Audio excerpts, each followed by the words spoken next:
Morning बच्चों, मैं Mukesh madam MLP international school Rajpura से। बच्चों मैं करा रही हूँ कक्षा 5वीं का पार्ट 3 संज्ञा। इसका पहला प्रश्न मैं करा चुकी हूँ, प्रश्न नंबर का। आज मैं प्रश्न नंबर क्या करा रही हूँ। तो सबसे पहले हम लिखेंगे तिथि 19 मई 2020, दिन मंगलवार, पाठ 3 संज्ञा, विषय हिंदी व्याकरण।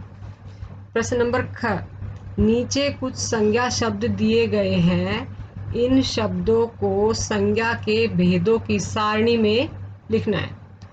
ये संज्ञा के भेदों की सारणी दी गई है, तो इनमें ये जो शब्द दिए गए इनमें से छांट के आपको लिखने हैं।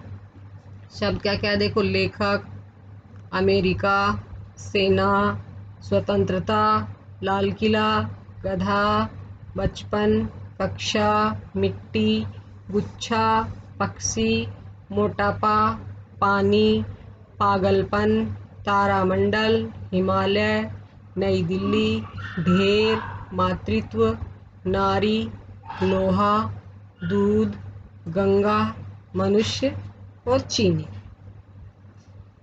तो सबसे पहले हम व्यक्तिवाचक संज्ञा छांटते हैं।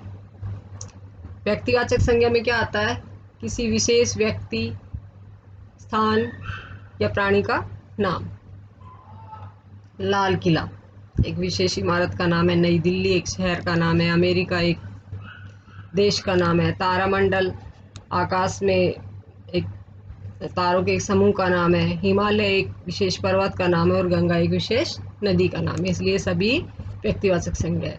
इसके बाद आती है जातिवाचक संज्ञा। जातिवाचक संज्ञा क्या होती है, वे संज्ञा शब्द जो किसी व्यक्ति, वस्तु, स्थान, प्राणी के संपूर्ण जाति का बोध कराते हैं, वो होती है जातिवाचक संज्ञा। तो लेखक, बहुत सारे लेखक होते हैं, सबके अलग अलग नाम होते हैं।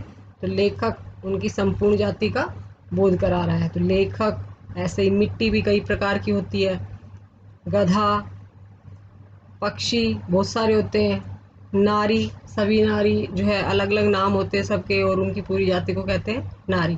मनुष्य, ऐसे सभी मनुष्यों के अलग अलग नाम होते हैं और संपूर्ण जाति को कहते हैं मनुष्य। तो ये जातिवाचक संज्ञा के अंतर्गत आएंगे। द्रव्यवाचक संज्ञा। द्रव्यवाचक संज्ञा में वे संज्ञा शब्द आते हैं जो हम खाने पीने में इस्तेमाल करते हैं और धातुएं, वो द्रव्यवाचक संज्ञा के अंतर्गत आती है। जैसे पानी, लोहा, दूध और चीनी। तो वे संज्ञा शब्द जो खाने में इस्तेमाल किए जाते हैं और जो धातु होती है वो द्रव्यवाचक संज्ञा के अंतर्गत आती है।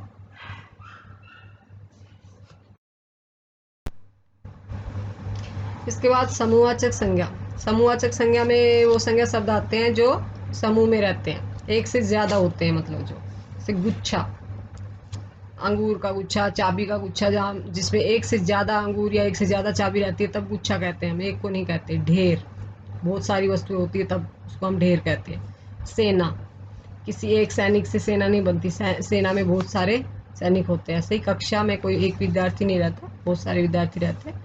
तो इसके बाद आती है भाववाचक संज्ञा। भाववाचक संज्ञा में वे संज्ञा शब्द आते हैं जिनका महसूस करते हैं, जिनका कोई रूप या आकार नहीं होता, जिनको हम छू नहीं सकते, सिर्फ महसूस किया जाता है। जैसे पागलपन, बचपन, मातृत्व, स्वतंत्रता, मोटापा, ये सभी महसूस करने की, अनुभव करने की चीज़ें हैं।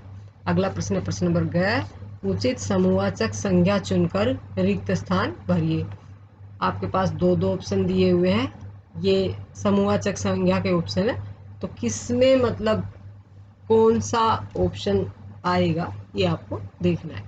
पहला वाक्य है, होली खेलने वालों की डैश निकल पड़ी, टोली या गड्डी। तो यहाँ आएगा टोली। अगला वाक्य है, किसान के लड़के लकड़ियों का डैश ले आए, गठरी या गट्ठर। तो लकड़ियों का क्या होता है, गट्ठर, तो इसमें हम गट्ठर लिखेंगे। अगला वाक्य है, डैश के सभी कलाकार अच्छे थे। ऑप्शन है तारामंडल या नाटक मंडली। तो कलाकार किस में रहते हैं, नाटक मंडली में, तो इसमें हम नाटक मंडली लिखेंगे। अगला वाक्य है, मेरे घर की चाबियों का डैश कहाँ है, गुच्छा या कक्षा। चाबियों का गुच्छा होता है तो यहाँ पर हम गुच्छा लिखेंगे। अगला वाक्य है, चोर ने सेठ से नोटों की डैश छीन ली, भीड़ या गड्डी। नोटों की गड्डी होती है यहाँ हम गड्डी लिखेंगे। अगला वाक्य है डैश के सभी विद्यार्थी होशियार है, कक्षा या टोली। तो विद्यार्थी किस में रहते हैं? कक्षा में। यहाँ पर हम लिखेंगे कक्षा के सभी विद्यार्थी होशियार है। तो बच्चों ये मैंने अभ्यास कराया है, अब आप अपनी नोटबुक में सुंदर राइटिंग में लिखेंगे और याद करेंगे। तो कल फिर मिलते हैं, तब तक के लिए धन्यवाद।